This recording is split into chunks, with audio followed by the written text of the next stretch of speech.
Hello students, मैं विजय कुमार आप सभी को नंबर सिस्टम्स यानी संख्या पद्धति के विषय में जीरो से हाई लेवल तक बता रहे हैं, जो जिसमें से प्रत्येक एग्ज़ाम में 2-4 क्वेश्चन अवश्य रहते हैं। आप सभी इस वीडियो को पूरा देखिएगा और इसे अपने दोस्तों में शेयर कीजिएगा और इस चैनल को सब्सक्राइब करके बेल आइकन को प्रेस कर दीजिएगा कि इस प्रकार एकदम बेस से आप सभी को वीडियो हमेशा प्राप्त होता रहे।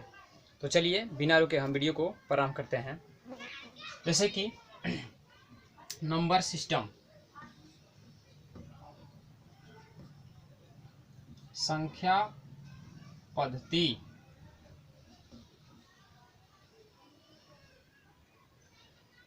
संख्या पद्धति में पहले हमें सम संख्या विषम संख्या के विषय में जानना जरूरी है। तो पहले हम सम संख्या जानेंगे। क्या जानेंगे? सम संख्या। सम यानी 2, 4, 6, 8, अर्थात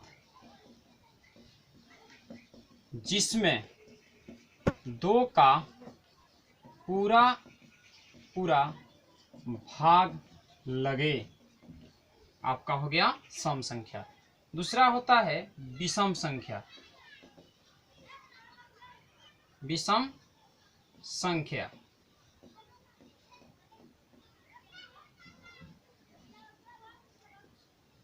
1, 3, 5, 7, अर्थात जिसमें 2 का पूरा पूरा भाग न लगे। सम संख्या हो गया, विषम संख्या हो गया। अब होता है भाज्य संख्या, अर्थात 4, 6, 8, 9, 10, 12, अर्थात जिसमें एक और स्वयं को छोड़कर अन्य संख्या से भाग लगे। उसके बाद आता है अभाज्य संख्या।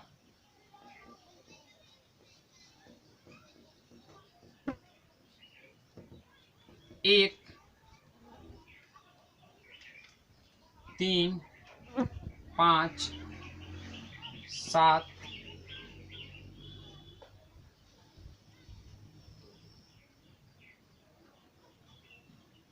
1, 3, 5, 7, अर्थात जिसमें एक और स्वयं को छोड़कर अन्य संख्या से भाग न लगे। इससे संबंधित आपके एग्जाम में बहुत से क्वेश्चंस रहते हैं।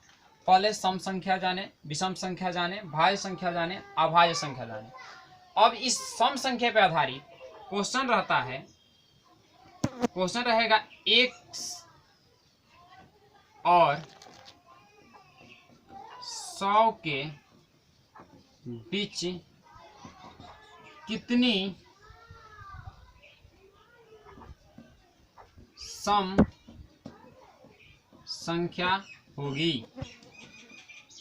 तो आप सब समझे, पहले इसकी काउंटिंग में 1, 2, 3, 4, 4 अंक में 2 विषम और 2 सम हो जाता है। तो यानी कि 100 अंक में 100 में 2 से हम भाग देंगे तो यानी 50-50 हो गया। लेकिन 50 नहीं होगा, क्योंकि 1 और 100 के बीच यानी 2 ही अंक हट जाएंगे, 2 घट जाएंगे, यानी दोनों कम हो जाएंगे। यानी हमें क्या इसको करना है, 98 में 100 माइनस 2/2 यानी 98/2 यानी हो गया 49। 49 सम होगा और 49 विषम होगा। 1 और 100 के बीच 49 सम संख्या और 49 विषम संख्या। यानी यदि क्वेश्चन दूसरा हो जाए, 1 और 100 के बीच विषम संख्या कितनी है, विषम संख्या कितनी है, तो आपका आंसर होगा 49। इसी जैसे कि सम निकालें वैसे ही 49 विषम निकालेंगे।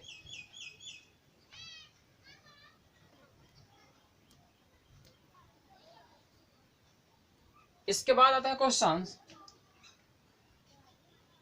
1 से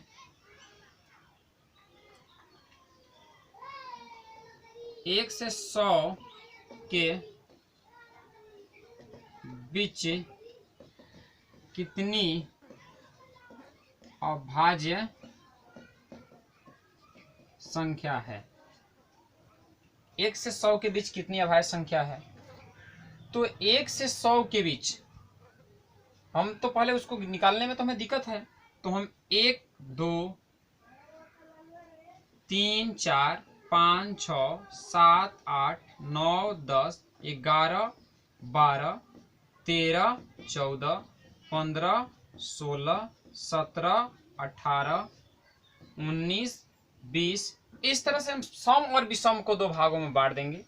सम और विषम को 2 भागों में बांटने के बाद उसमें से सम विषम संख्याओं में से कुछ संख्याएं भाज्य होती है, कुछ अभाज्य होती है। जैसे कि 1 3 5 7 अभाज्य है, 9 भाज्य है, 11 भाज्य है, 13 भाज्य है, 15 भाज्य है, 17 भाज्य है और 19 अभाज्य है। इस तरह अभाज्य को काउंट कर लेंगे और उसके बाद क्वेश्चन में कह रहा है 1 और 100 के बीच जितनी संख्याएं होगी उसमें से एक कम कर लेंगे, क्योंकि 49 इस 1 और 100 के बीच कर रहा है। जिस तरह से हमने 49 निकाला सम और विषम, उसी तरह इसे भी प्राप्त करेंगे।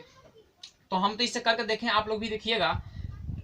इसका आंसर आएगा 25, लेकिन उसमें से एक कम हम कर देंगे, क्योंकि एक हो रहा है आपका क्या, इसमें एक तो है विषम अभाज्य संख्या, अभाज्य भी है और विषम भी है, इसलिए एक को हम खत्म कर देंगे तो कितना हो जाएगा 24।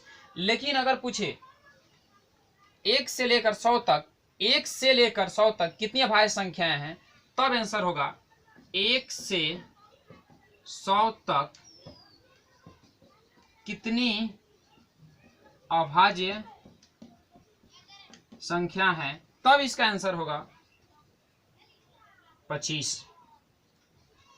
लेकिन 1 से 100 के बीच होगा तो 24। इस तरह हम किसी भी क्वेश्चन का आंसर आसानी से प्राप्त कर सकते हैं।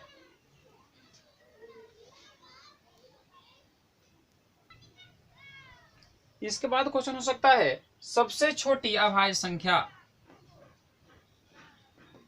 सबसे छोटी अभाज्य संख्या क्या है।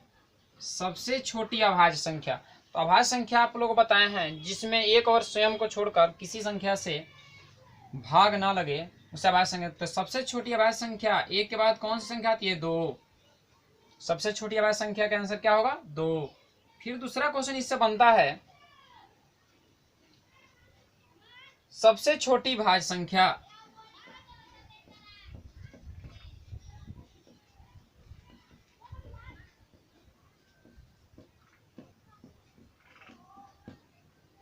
क्या है, क्या होगा, तो इसका आंसर होगा 4। भाज्य संख्या के डिफिनेशन से पता चलता है कि जिस संख्या में एक और स्वयं को छोड़कर किसी अन्य संख्या से भाग लगे उसे भाज्य संख्या कहते हैं। तो 4 ही एक ऐसा अंक है जहां से अन्य अंक से भाग लगे, जिससे दूसरे लगेगा, उसके पहले किसी में एक और स्वयं से ही लगता है, न कि दूसरे अंक से। तो इसका आंसर हो जाएगा 4। अगला क्वेश्चन है